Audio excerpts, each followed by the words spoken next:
Hello and welcome. Hello and welcome. Our world, for all its familiarity, is still layered with profound enigma.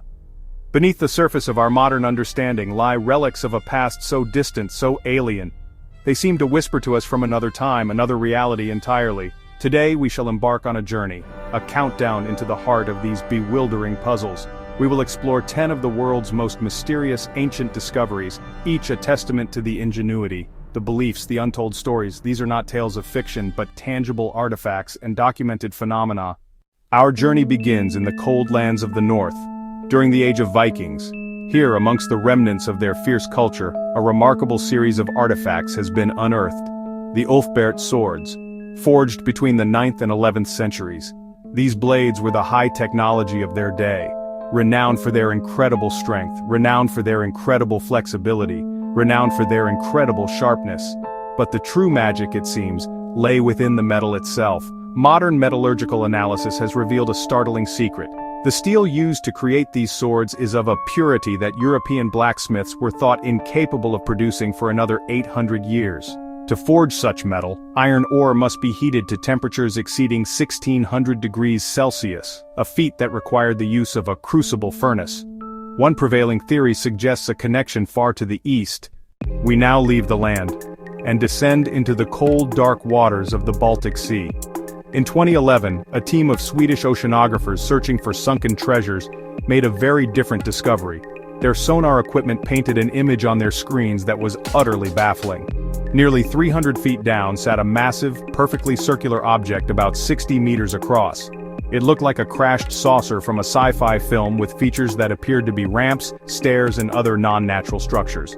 The initial sonar images were so strange they sparked a global debate. Some geologists said it was just a unique natural rock formation. Others warned of pareidolia. But Ocean X returned and reported even more curious findings. They claimed electrical equipment, satellite phones, and cameras failed when directly above the object. Divers described strange formations with perfectly straight angles and smooth surfaces, unlike the surrounding seabed. They recovered a stone sample from the object which, when analyzed, contained limonite and goethite. To this day, the Baltic Sea anomaly remains a contentious mystery. Without a fully funded expedition, the object rests in silent darkness, its secrets locked in the crushing pressure of the deep sea. We now travel to the gentle, rolling hills of Staffordshire, England, to a grand 18th century estate known as Shugborough Hall. Here, a monument stands, a carved relief that is a mirror image of a famous painting by Nicolas Poussin, The Shepherds of Arcadia. Carved into the stone below the main relief is a cryptic sequence of 10 letters, DOUSVAVVM. For over 250 years, cryptographers, historians, and amateur sleuths have tried to break this code, but it has stubbornly resisted all attempts at a definitive solution. The letters D and M are believed to stand for dis manibus, meaning dedicated to the shades of the underworld, a common Roman tomb inscription. But the 8 letters in the middle remain a complete and utter mystery. Some believe it is an anagram, a secret message left by the family who commissioned the monument, the Anson family. One popular suggestion is that it's a Latin acronym for Optime Uxoris Optime Sororis Viduus Amantissimus Vovit Virtutibus. Our next mystery takes us deep inside the earth into a vast cave system on Mount Owen in New Zealand.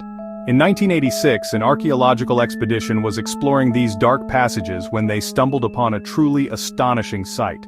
Partially buried in the soft soil of the cave floor was a claw. But this was no ordinary claw. It was enormous, reptilian in appearance, still covered in flesh and sinew. It looked as if the creature had died only recently. This was the claw of an upland moa, a giant flightless bird believed extinct around 500 years ago. Preservation was due to the cave's unique conditions, the cold, the dry air that naturally mummified the limb. Scientists have studied the tissue, gaining deeper biological understanding beyond what dry bones can show. Could a few have survived in New Zealand's remote, inaccessible wilderness? While no credible evidence supports that, the near-perfect Mount Owen claw is a powerful reminder the past may not be as distant as we think. We now venture into a story that straddles the line between archaeology and folklore. The story, as it is told, begins in 1938 with an archaeological expedition. In a series of interconnected caves, the team allegedly discovered orderly rows of graves. The skeletons within were strange. Small, frail bodies with unusually large, overdeveloped skulls. Littering the cave floor were hundreds of stone discs, each about a foot in diameter with a hole in the center. Etched onto their surfaces was a continuous spiral groove, much like a phonograph record. For over 2 decades, the discs, which came to be known as the Drapa stones, languished in storage. In the late 1950s, a professor, Tsum Nui, was said to have finally deciphered the strange script. The hieroglyphs allegedly told the tale of a spacecraft from a distant planet that crash-landed in the mountains 12,000 years ago. The occupants, a people called the Dropa. It is crucial to state that the existence of the Dropa stones and of Professor Tsum Nui himself is highly contested. There are no photographs of the discs in any museum, and the original reports are difficult to verify. Many researchers dismiss the entire story as an elaborate hoax, yet the tale persists, fueled by tantalizing but unconfirmed photographs and accounts. Hoax or not, the Drapa stones represent a powerful idea, the notion that we may have been visited long ago, and that the evidence might be lying in a dusty museum basement, waiting to be rediscovered. Our next mystery was salvaged from the depths of the Aegean Sea from a Roman-era shipwreck off the coast of Antikythera in 1901. Divers recovered a lump of corroded bronze. It was taken to the National Archaeological Museum in Athens, where it sat for 2 years, largely ignored. Then a piece of the concretion broke away, revealing a complex assembly of interlocking gears. This was the Antikythera mechanism. Archaeologists carefully cleaned, and scientists studied the fragments.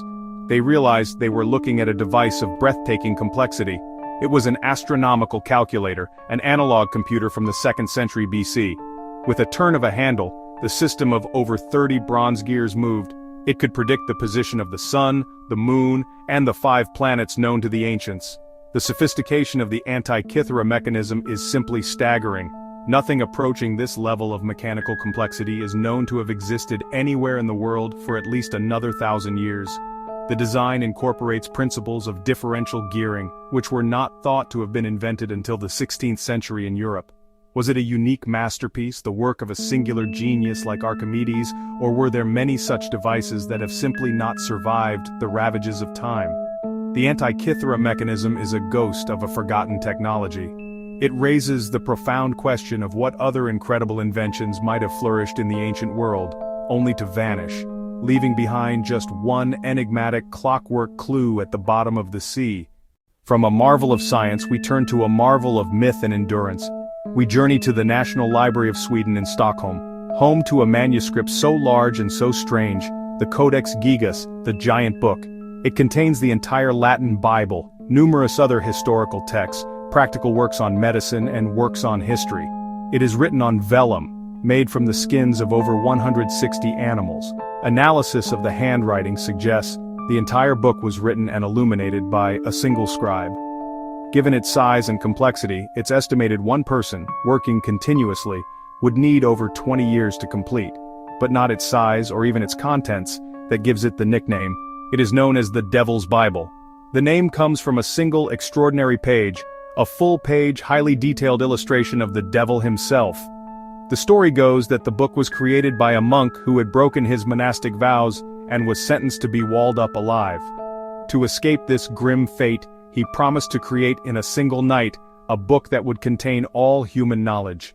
He made a pact, selling his soul to the devil in exchange for help finishing the book. While this is, of course, a myth, it speaks to the awe and unease the Codex Gigas has inspired for centuries. It remains a monumental testament to human skill, and a chilling canvas for one of history's darkest legends. Our search for ancient mysteries now leads us to the holy city of Jerusalem. In 1979, an archaeological team led by Gabriel Barquet, excavating burial chambers at Ketef Hinnom. Inside one tomb, looted in antiquity but not emptied, they found 2 tiny, rolled-up silver cylinders no bigger than a cigarette butt. For years they sat in a lab. Conservators struggled to unroll them without destroying them. Finally, with a specially developed painstaking technique, they succeeded. What they revealed stunned the world: biblical verses in ancient Paleo-Hebrew. Specifically, the priestly blessing, "May the Lord bless you, and keep you." Scientific dating and paleographic analysis place the scrolls in the late 7th or early 6th century BC, before Jerusalem's destruction by the Babylonians in 586 BC, predating the Dead Sea Scrolls by about 400 years. A direct link to religious life in the Kingdom of Judah during the First Temple period. a time with very few surviving written records. Buried in a tomb, they delivered their ancient blessing to the modern world.